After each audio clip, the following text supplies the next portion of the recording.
ओम योग ज्ञान चैनल में आप सभी का बहुत बहुत स्वागत और अभिनंदन है।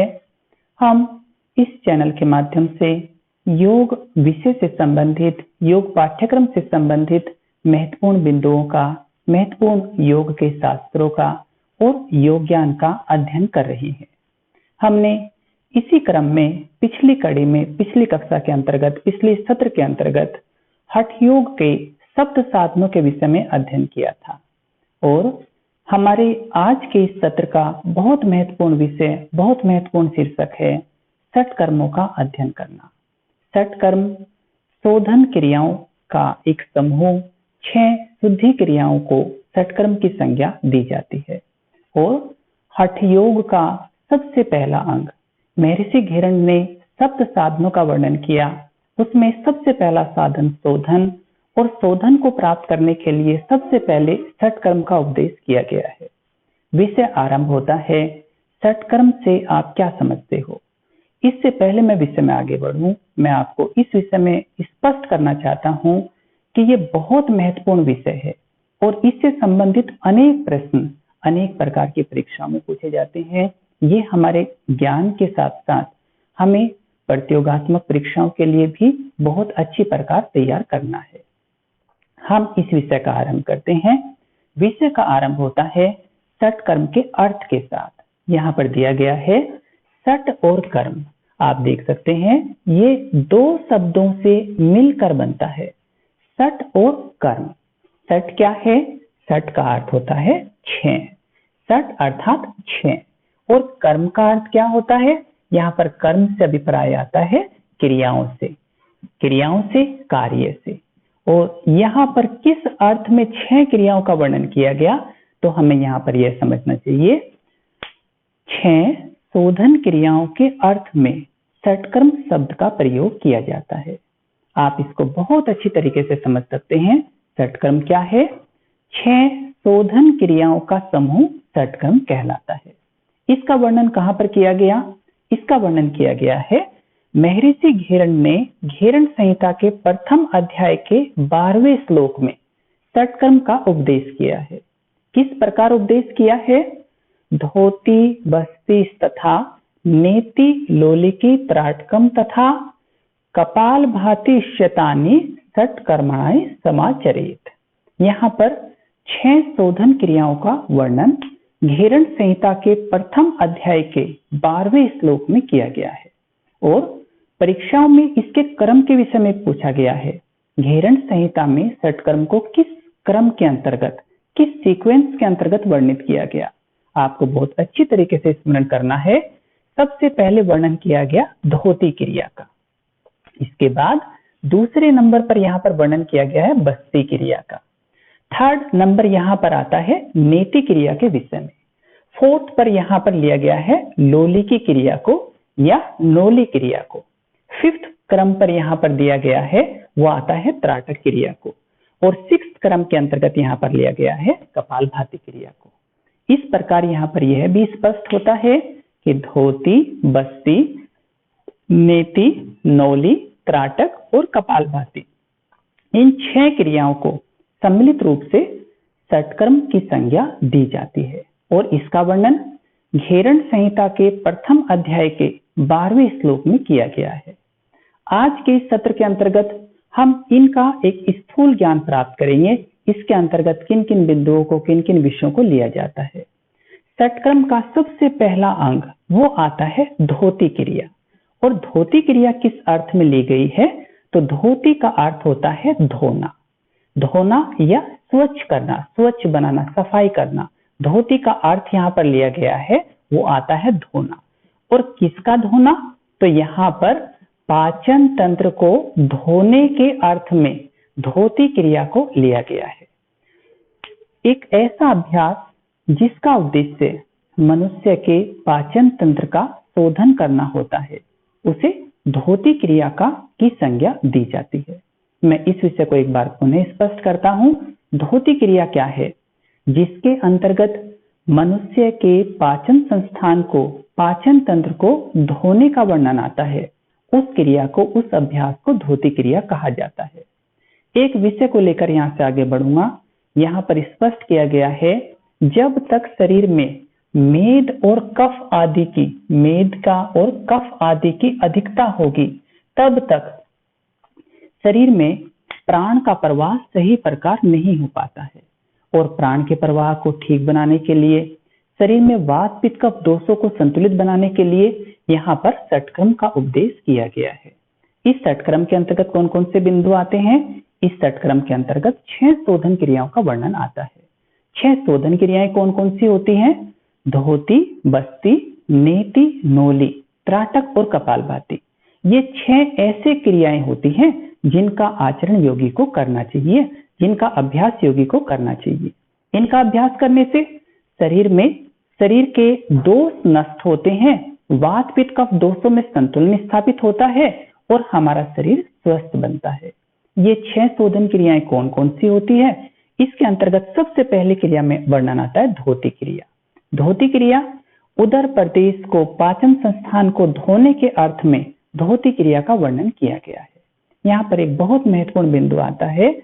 घेरण संहिता के अंतर्गत धोती क्रिया के 13 प्रकारों का वर्णन किया गया है, 13 प्रकारों का उपदेश किया गया है। देखो, इस विषय पर हम अगली कक्षा के अंतर्गत प्रकाश डालेंगे, जिसमें इन 6 शुद्धि क्रियाओं के वर्गीकरण को समझाया जाएगा।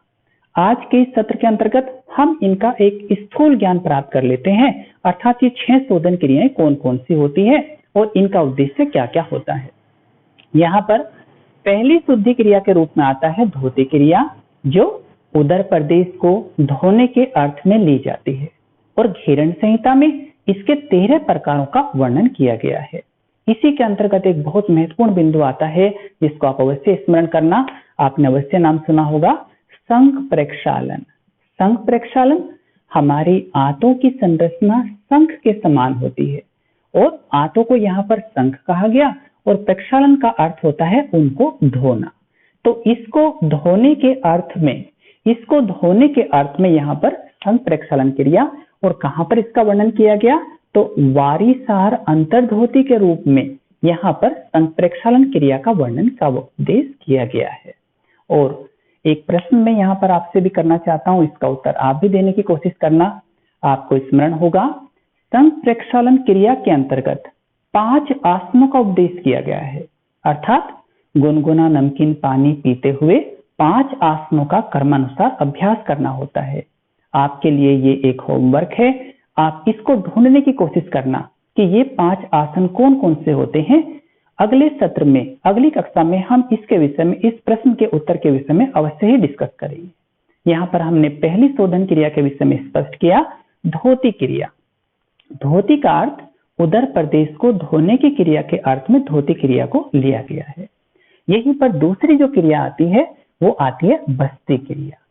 और बस्ती क्रिया के संदर्भ में यहाँ पर आता है कि बस्ती क्रिया उदर प्रदेश के या पाचन तंत्र के अंतिम भाग को, या यहीं पर मैं आपको स्पष्ट करूं तो बड़ी आंत के शोधन की क्रिया, बड़ी आंत को स्वच्छ बनाने की क्रिया को यहाँ पर बस्ती क्रिया की संज्ञा दी जाती है। और एक महत्वपूर्ण बिंदु मैं आपको यहाँ पर स्पष्ट करना चाहता हूं, हमारे शरीर में 3 दोष होते हैं, आपको स्मरण होगा, वात, पित्त और कफ। और इन 3 दोषों में भी वात दोष सबसे प्रधान दोष होता है। और वात दोष का हमारे शरीर में मूल स्थान कहां पर होता है? तो यहां पर होता है बड़ी आंत। हमारे शरीर में बड़ी आंत वात दोष का, वायु का मूल स्थान होता है। और इस स्थान का शोधन कर देने पर वात दोष ठीक उसी प्रकार संतुलित हो जाता है जिस प्रकार जड़ का उपचार कर देने पर किसी वृक्ष के फल फूल और पत्ते स्वतः ही स्वच्छ हो जाते हैं, स्वतः ही क्रियाशील हो जाते हैं। मैं एक बार इस बिंदु को पुनः स्पष्ट करता हूं, वस्ती क्रिया का संबंध बड़ी आंत के शोधन से होता है और बड़ी आंत का संबंध हमारे वात दोष के साथ होता है। अतः बस्ती क्रिया के द्वारा बड़ी आंत का शोधन कर देने से हमारे शरीर में वात दोष संतुलित बनता है। और वात दोष 3 दोषों में सबसे प्रधान दोष होता है। इस प्रकार बस्ती क्रिया एक प्रमुख शोधन क्रिया है, जिसका वर्णन, जिसका उपदेश महर्षि घेरंड ने 6 कर्मों के अंतर्गत किया है। और इसी के समतुल्य तुलना होती है, इसी के समान क्रिया होती है जिसे हम एनिमा क्रिया भी कहते हैं, वो प्राकृतिक चिकित्सा में की जाती है। यहाँ पर हमारे आज के सत्र का उद्देश्य है षटक्रम के विषय में अध्ययन करना। हमने अभी तक 2 क्रियाओं के विषय में अध्ययन किया। पहली शोधन क्रिया धोती क्रिया कहलाई, दूसरी शोधन क्रिया बस्ती क्रिया कहलाई। इसके अंतर्गत पूरे उदर प्रदेश के शोधन की बात आई और यहाँ पर बस्ती क्रिया के अंतर्गत बड़ी आंत को स्वच्छ करने की, शोधन करने की बात आती है। तीसरी क्रिया के रूप में यहाँ पर नेति क्रिया का वर्णन किया गया, नेति क्रिया का उपदेश किया गया। नेति क्या होती है? दूध को मथने वाली रस्सी को नेति की संज्ञा दी जाती है। जिस प्रकार दही को जब हम मट्ठा बनाते हैं और उसको मथते हैं, उस प्रकार की जो रस्सी होती है उसको यहाँ पर नेति क्रिया कहा गया।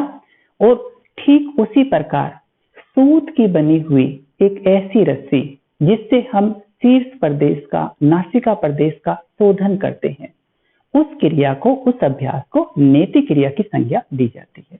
मैं एक बार पुनः स्पष्ट करता हूं, नेति क्रिया क्या है?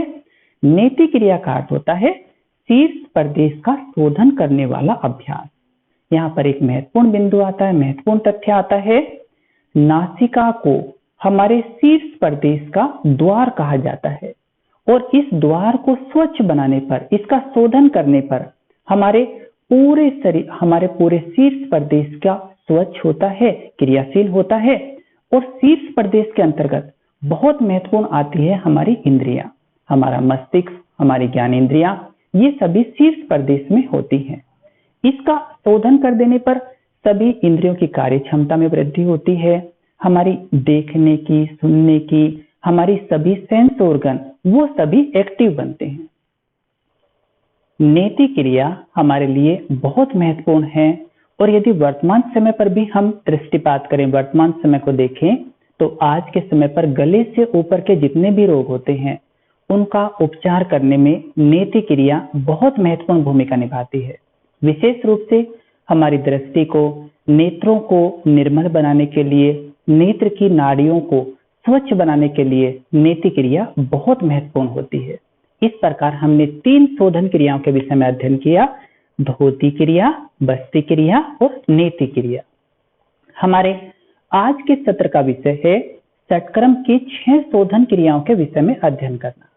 इसके अंतर्गत 6 क्रियाओं का वर्णन आता है, 6 क्रियाओं का उपदेश आता है, धोती क्रिया, बस्ती क्रिया, नेति क्रिया और यहाँ पर चौथी क्रिया के रूप में, फोर्थ यहाँ पर क्रिया आती है, वो होती है नौली क्रिया।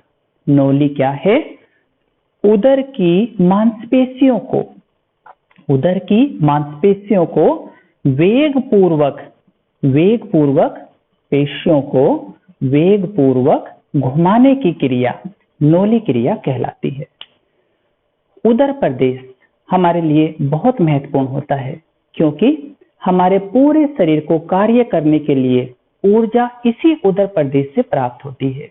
यहीं पर छोटी आंत उपस्थित होती है जिसके माध्यम से भोजन से पोषक रस का अवशोषण किया जाता है। और यदि हम सूक्ष्म दृष्टि से अध्ययन करें तो यहीं पर हमारी नाभि का स्थित होती है और नाभि को सूर्य केंद्र माना जाता है। इसी भाग में सूर्य चक्र उपस्थित होता है। इस क्रिया का अभ्यास करने से आंतों की कार्य क्षमता, आंतों की कार्य कुशलता बढ़ती है जिससे हमारा शरीर ऊर्जावान बनता है। इस नौली क्रिया का अभ्यास करने से हमारा नाभि चक्र, हमारा सूर्य केंद्र यहाँ पर ज्यादा एक्टिव होता है, ज्यादा सक्रिय होता है जिससे हमारे शरीर में तेज में वृद्धि होती है। और यदि इसको हम रोगों के दृष्टिकोण से भी देखें तो उदर प्रदेश की इस अभ्यास को करने से कॉन्स्टिपेशन, मंदाग्नि, अपच, भूख न लगना, इस प्रकार के पाचन संबंधित रोग भी दूर होते हैं। इस प्रकार फोर्थ क्रिया के रूप में यहाँ पर नौली क्रिया का वर्णन किया गया है। हम यहाँ पर 6 शोधन क्रियाओं के विषय में अध्ययन कर रहे हैं जिनको सम्मिलित रूप से षटक्रम की संज्ञा दी जाती है। पहली क्रिया धोती, दूसरी क्रिया नेति, तीसरी क्रिया नेति क्रिया। फोर्थ जो यहाँ पर क्रिया आती है वो आती है नौली क्रिया। धोती, बस्ती, नेति, नौली और 5वीं क्रिया के रूप में यहाँ पर वर्णन आता है वो आता है त्राटक क्रिया। त्राटक क्या है? किसी भी एक बिंदु को लंबे समय तक टकटकी लगाकर देखते रहने का अभ्यास, देखते रहने की क्रिया त्राटक कहलाती है।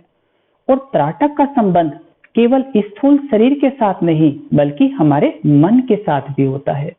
एक ऐसा अभ्यास जिसे करने से हमारी मन की स्थिरता और एकाग्रता में वृद्धि होती है, जिसे करने से हमारे मानसिक दोष दूर होते हैं, हमारे मन की चंचलता दूर होती है और हमारा मन स्थिर और एकाग्र बनता है। उस क्रिया को, उस अभ्यास को त्राटक क्रिया कहा जाता है। मैं यहाँ पर एक महत्वपूर्ण तथ्य स्पष्ट करना चाहता हूँ। त्राटक क्रिया का अभ्यास मन की सोई हुई शक्ति को, मन की शक्ति को जागृत करना होता है। इससे हमारी कल्पना शक्ति को, इच्छा शक्ति को, संकल्प शक्ति को विकसित किया जाता है। उस क्रिया को, उस अभ्यास को त्राटक क्रिया की संज्ञा दी जाती है। और यहाँ पर पांचवें छठे अभ्यास के रूप में वर्णन आता है, वो आता है कपाल भाती क्रिया के लिए। कपाल और भाती, कपाल का अर्थ होता है शीर्ष प्रदेश। ये इस प्रकार के प्रश्न भी परीक्षाओं में कई बार पूछ ले जाते हैं। कपाल का अर्थ होता है शीर्ष प्रदेश और भाती का अर्थ होता है उसकी दीप्ति, उसकी चेतना, अर्थात एक ऐसा अभ्यास जिसे करने से शीर्ष प्रदेश का आभा मंडल उज्ज्वलित होता है, वृद्धि होती है, आभा मंडल अच्छा बनता है। उस क्रिया को, उस अभ्यास को कपालभाति की संज्ञा दी जाती है। कपालभाति क्या है? कपालभाति एक ऐसा अभ्यास है जिसे करने से हमारा आभा मंडल, जिसे करने से हमारे शीर्ष प्रदेश की दीप्ति और चेतना में वृद्धि होती है। उस अभ्यास को कपालभाति की संज्ञा दी जाती है। इस प्रकार यहाँ पर 6 अभ्यासों को सम्मिलित रूप से 6 शोधन क्रियाएं अथवा षटक्रम कहा जाता है। ये शोधन क्रियाएं कौन कौन सी होती हैं? आप देख सकते हो, धोती, बस्ती, नेति, नौली, त्राटक और कपालभाति। और इन शोधन क्रियाओं का उद्देश्य होता है शरीर से विषाक्त पदार्थों को, शरीर से अनावश्यक फैट को, शरीर में अनावश्यक दोषों को शरीर से बाहर निकालना। इनके बाहर निकालने से शरीर स्वच्छ बनता है, शरीर में दोषों का संतुलन स्थापित होता है, शरीर स्वस्थ बनता है। और यहाँ पर एक और महत्वपूर्ण बिंदु, हमारी जीवनी शक्ति और रोग प्रतिरोधक क्षमता, ये दोनों ही उन्नत बनती है। आपको स्पष्ट होगा, यदि शरीर में विषाक्त पदार्थ और गंदगियां भरी होती हैं, उससे हमारी इम्यूनिटी पावर डाउन हो जाती है, कमजोर हो जाती है, वीक हो जाती है। और इम्यूनिटी पावर कमजोर होने से अनेक प्रकार के रोग हमें घेर लेते हैं। यहाँ पर इसी संदर्भ में षटक्रम का 6 शोधन क्रियाएं हमारे जीवन में बहुत महत्वपूर्ण और बहुत लाभकारी होती हैं। इन क्रियाओं का अभ्यास करने से हमारे शरीर से विषाक्त पदार्थ, गंदगियां, वो हम अगले सत्र के अंतर्गत अध्ययन करेंगे। धोती क्रिया का ही पार्ट आता है वमन क्रिया, यहीं पर आता है बस्ती क्रिया, स्थल बस्ती और जल बस्ती। अगले सत्र में हम इनके अलग अलग प्रकारों के विषय में अध्ययन करेंगे। किंतु यहाँ पर यदि मैं सम्मिलित रूप से आपको समझाऊं तो इन क्रियाओं का उद्देश्य होता है शरीर से गंदगियों को बाहर निकालना। और एक बहुत सामान्य सिद्धांत होता है, हमारे शरीर में गंदगियों की मात्रा जितनी कम होगी, हमारी इम्यूनिटी पावर उतनी ही अच्छी होती है, हमारा शरीर उतना ही स्वस्थ रहता है, हम उतने ही निरोगी रहते हैं। और एक बिंदु मैं यहाँ पर स्पष्ट करूं, हमारा शरीर उतना ही हल्का रहता है। और इसके विपरीत हमारे शरीर में जितनी ज्यादा गंदगियां भरी होती है, हमारे शरीर में उतना ही आलस्य, भारीपन, निद्रा और अनेक प्रकार के रोगों से हम ग्रस्त हो जाते हैं। इस प्रकार ये 6 शोधन क्रियाएं हमारे जीवन में बहुत लाभकारी और बहुत महत्वपूर्ण होती हैं। इसका वर्णन हठयोग के पहले अंग के रूप में किया गया है। इसका अभ्यास करने के बाद ही योगी योग साधना के पथ पर अग्रसर होता है। आज के सत्र में मुझे पूरा विश्वास है आपके बहुत सारे बिंदु स्पष्ट हुए होंगे। आप इस विषय को बहुत ध्यानपूर्वक और बहुत गहराई पूर्वक अध्ययन करें। और एक मूल बिंदु जहां से मैंने प्रारंभ किया था कि इसका वर्णन महर्षि घेरण ने घेरण संहिता के प्रथम अध्याय के 12वें श्लोक में किया है। हम अगले सत्र में इसी प्रकार इन शोधन क्रियाओं के वर्गीकरण के विषय में अध्ययन करेंगे।